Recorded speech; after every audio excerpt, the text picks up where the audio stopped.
Hello students, welcome back. Previous video में मैंने आपको मेजरमेंट के बारे में बताया था। उससे रिलेटेड टॉपिक मैंने आपको पढ़ाए थे क्लास 6 का चैप्टर 10। आज हम उसी टॉपिक को आगे कंटिन्यू करेंगे। आज हम मोशन के बारे में पढ़ेंगे। So what is motion? हम कैसे डिफाइन करेंगे कि कोई ऑब्जेक्ट मोशन में है या रेस्ट में है? तो ये पता करने के लिए हम उसकी पोजीशन देखेंगे कि क्या उसकी पोजीशन टाइम के साथ चेंज हो रही है या नहीं हो रही है। अगर उसकी पोजीशन टाइम के साथ चेंज नहीं हो रही है तो हम कहेंगे कि ऑब्जेक्ट इज एट रेस्ट। अगर ऑब्जेक्ट इस पोजीशन पर है और 10 मिनट बाद 15 मिनट बाद भी वो यहीं पर है तो क्या कहेंगे कि यह ऑब्जेक्ट कहाँ पर है? रेस्ट पर है।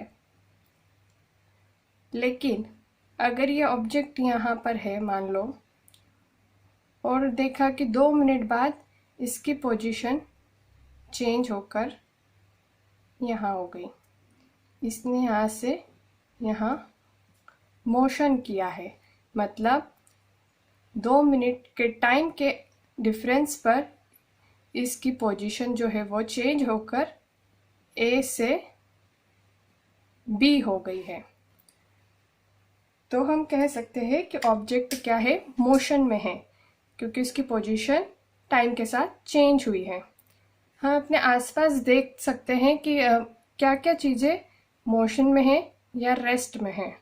जैसे कि हम देखते हैं कि कोई डॉग है, काऊ है, कोई बॉल है, तो ये क्या है? मोशन में है या रेस्ट पे है। हम इसको एनालाइज कर सकते हैं अपने आसपास की चीज़ों से। हम देखेंगे कोई टेबल, अब वो अपने आप तो चल नहीं सकती, तो वो क्या हुई? रेस्ट पर है। चेयर रेस्ट पर है। लेकिन हम ह्यूमन बीइंग मोशन कर सकते हैं। तो हम एक जगह से दूसरी जगह जाते हैं तो हमारा क्या हुआ? मोशन हुआ। ठीक है। आप एक एक्टिविटी पे परफॉर्म कर सकते हैं कि आप देखते होंगे आपके घर में बहुत सी एंट वगैरह होगी, चींटियाँ होगी, तो उन्हीं के आसपास शुगर बिखरा दीजिए ताकि वो उसके आस अट्रैक्ट होकर जो चींटियाँ हैं वो शुगर को ले जा सके। तो एक पेपर रख दीजिए, उस पर कुछ शुगर के पार्टिकल्स रख दीजिए और उस देखें कि थोड़ी देर में कुछ एंट्स आ जाएगी वहाँ पर। और फिर किसी भी एक एंट को नोटिस कीजिए, उसका पाथ देखिए कि वो किस पाथ को ट्रैवर्स कर रही है, और थोड़ी देर बाद उसके पाथ पर पॉइंट्स बनाते जाइए कि वो उसने कहाँ कहाँ मूव किया है, और फिर उस पाथ पर एक लाइन बना दीजिए उस मार्क करे हुए पॉइंट्स पर। तो वो क्या होगा? वो होगा पाथ किसका? उस चींटी का, उस एंट का पाथ है। उसने क्या करा है? एक तरह से मोशन किया है उस पाथ पर। ठीक है। तो क्या हो गया? Motion is change in position of an object with time. Motion क्या है? चेंज इन पोजीशन है किसकी? किसी भी ऑब्जेक्ट की। किसके रिस्पेक्ट में? टाइम के रिस्पेक्ट में। मोशन ही हमें बताता है कि कोई भी ऑब्जेक्ट कितना तेज या कितना स्लो चल रहा है। हम पता कर सकते हैं कि अगर कोई ऑब्जेक्ट ने कोई डिस्टेंस बहुत कम टाइम में ट्रैवल कर ली है तो हम कह सकते हैं कि हाँ, ये बहुत फास्ट चल रहा था ऑब्जेक्ट। लेकिन मान लो उसने बहुत ज़्यादा टाइम ले लिया एक छोटी सी डिस्टेंस को कवर करने में, तो हम कहेंगे कि ये बहुत स्लो मूव हो रहा है। ठीक है। अब देखते हैं इसके टाइप्स। तो ये 3 तरह का होता है। पहला होता है रेक्टिलिनियर मोशन, दूसरा होता है सर्कुलर मोशन, और तीसरा होता है पीरियोडिक मोशन। तो फर्स्ट देखेंगे रेक्टिलिनियर मोशन। रेक्टिलिनियर मोशन वो होता है जो एक स्ट्रेट लाइन में पाथ लिया गया हो। जैसे हम देखते हैं मार्च पास्ट करते हुए, मार्च पास्ट कैसी होती है, एक स्ट्रेट लाइन में होती है। ठीक है, हम आर्मी वगैरह में देखे होंगे कि कोई भी मतलब मार्च पास करते हैं तो वो एक स्ट्रेट लाइन में करते हैं। ठीक है, और हम मतलब रोड को देखें तो मतलब ज़्यादा तो दूर नहीं, थोड़ी डिस्टेंस पे देखें तो वो भी एक तरह का रेक्टिलिनियर पाथ है, मतलब लीनियर है। ठीक है, मतलब स्ट्रेट लाइन में उस चीज़ का मोशन हो रहा है तो वो उसको कहेंगे रेक्टिलिनियर मोशन। अगला है सर्कुलर मोशन। सर्कुलर मोशन मतलब सर्कुलर मतलब सर्कल से रिलेटेड हुआ। ठीक है, हमने देखा है कि फैन किस तरह से मूव करता है, सर्कुलर वे में मूव करता है, तो उसको कहेंगे सर्कुलर मोशन, जिसमें एक सेंटर रहता है वो फिक्स होता है और सेंटर से जो सरकमफ्रेंस है, ये यहाँ की ये जो डिस्टेंस है ये भी फिक्स होती है, इसे कहेंगे रेडियस।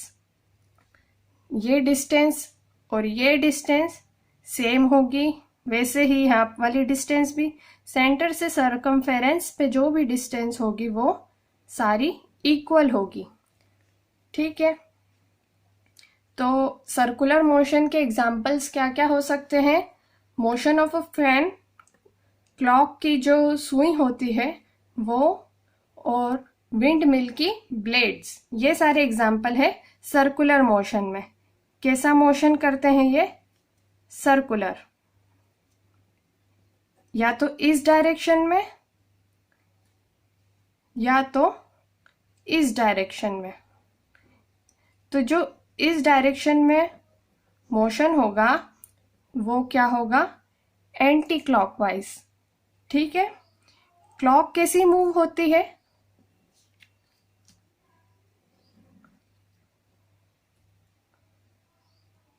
हमने देखा होगा क्लॉक की जो सुइयां होती है वो इस डायरेक्शन में मूव होती है, इसे कहेंगे क्लॉकवाइज डायरेक्शन। अगर मोशन इस डायरेक्शन में है तो हम कहेंगे क्लॉकवाइज डायरेक्शन, लेकिन अगर मोशन अपोजिट है ये, तो हम कहेंगे एंटी क्लॉक।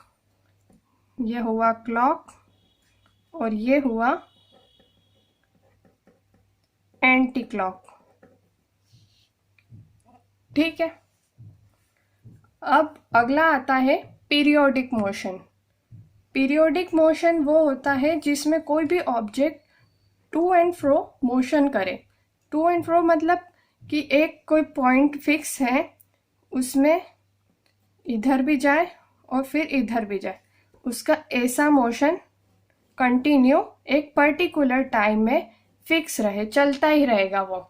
जैसे हमने देखा होगा पार्क में झूला रहता है, उसमें भी कैसा वो रहता है कि ये जैसा रहता है तो ये इधर भी जाएगा पीछे भी और ये आगे भी जाएगा, तो उसका मोशन ऐसा फिक्स रहता है, किसी फिक्स्ड इंटरवल ऑफ टाइम में वो मोशन रिपीट होता है।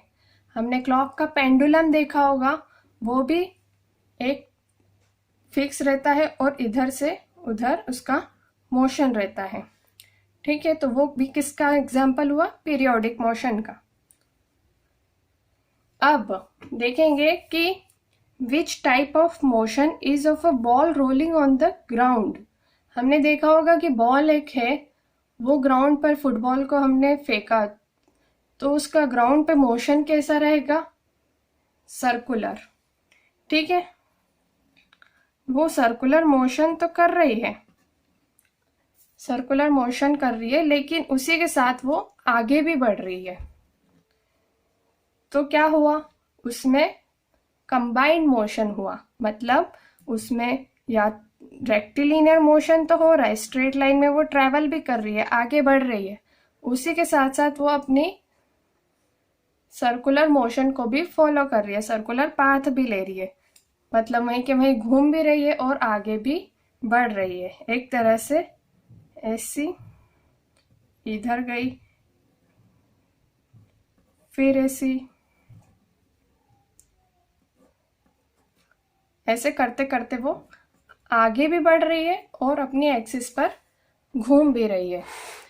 तो ये उसका कंबाइंड मोशन हुआ। इस टाइप के मोशन को कंबाइंड मोशन कहेंगे, जिसमें इस वाले पर्टिकुलर में कौन से दो कॉम्बिनेशन हो रहे हैं, एक तो रेक्टिलिनियर और दूसरा है सर्कुलर। ठीक है, ये और ये कंबाइन होकर इस बॉल का मोशन डिसाइड कर रहे हैं। ठीक है, इतना समझ में आ गया। यहाँ पर ये चैप्टर एंड होता है। इस चैप्टर की एक्सरसाइज मैं आपको अगले वीडियो में बता दूंगी।